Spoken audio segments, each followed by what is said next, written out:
प्रभु की स्तुति हो। Come on, let's pray before going to the sermon.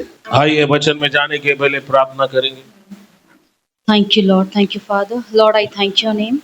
प्रभु हम आपको धन्यवाद देते हैं, तेरे नाम को ऊंचा उठाते हैं। Father God, I give this sermon in your holy hand परमेश्वर पिता, इस संदेश को आपके पवित्र हाथों में देते हैं, as you have given to us. जैसे आपने ये समय हमें दिया है। Lord, we pray हम प्रार्थना करते हैं, those who are present over here, जो यहाँ उपस्थित हैं, help them to understand, उन्हें आपके वचन को समझने में मदद करें, and even those who are watching online, और जो हमें ऑनलाइन देख रहे हैं, let them also understand. और वो भी आपके वचन को समझे। In Jesus' name I pray. प्रभु यीशु के नाम से हम प्रार्थना करते हैं, Amen. आमीन।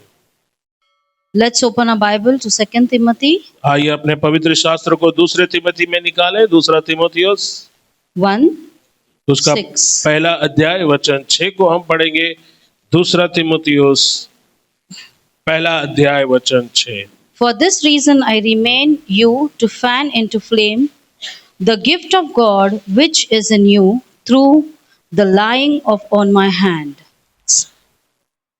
और यहाँ पर दूसरा तिमोथी 1:6 में पौलुस कहता है, इस कारण मैं तुझे सुधि दिलाता हूं कि तू परमेश्वर के उस वरदान को जो मेरे हाथ रखने के द्वारा तुझे मिला है प्रज्वलित कर दे। Amen. God has placed something inside every one of us.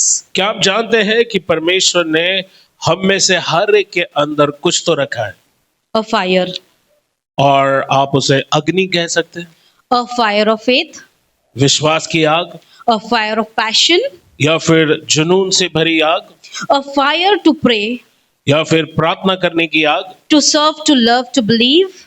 सेवा करने, प्रेम करने और विश्वास करने की आग। But over time, life happens.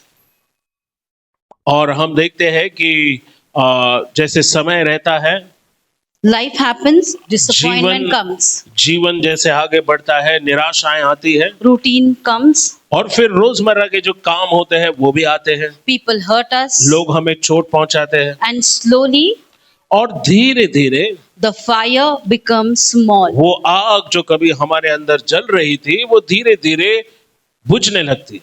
We still come to church, हम अभी भी कलीसिया में आते हैं, we still pray, अभी भी प्रार्थना करते हैं, but sometimes लेकिन कुछ समय something कुछ तो inside is not burning like before. पहले जैसे हमारे अंदर वो कुछ तो जल उठता था, वो अब पहले जैसा नहीं जलता है।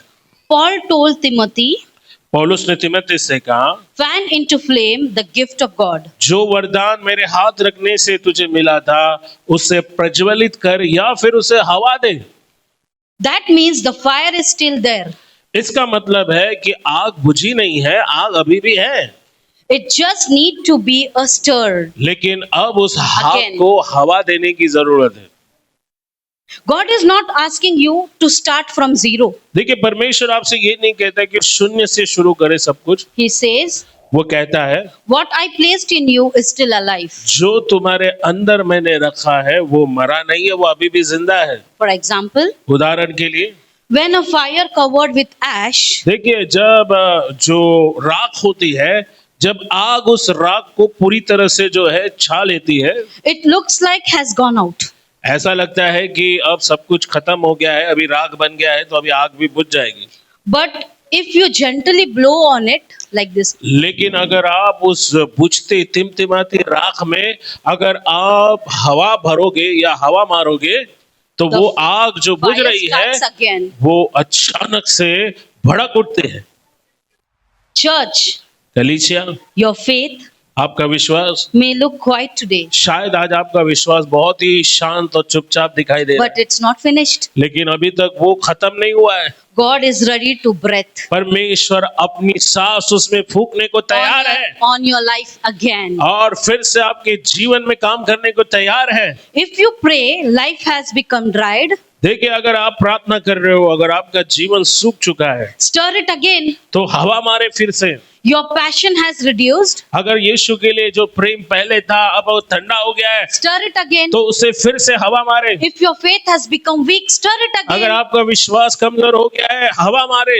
You need a new fire. आपको एक नए आग की जरूरत है You need to restore a joy. और आपके आनंद को फिर से बहाल होने की जरूरत है। God can renew your strength परमेश्वर आपको फिर से नई ताकत दे and सकता है। God can integrate your heart. परमेश्वर आपके Again. हृदय को फिर से उत्साहित कर सकता है। Amen. आमीन।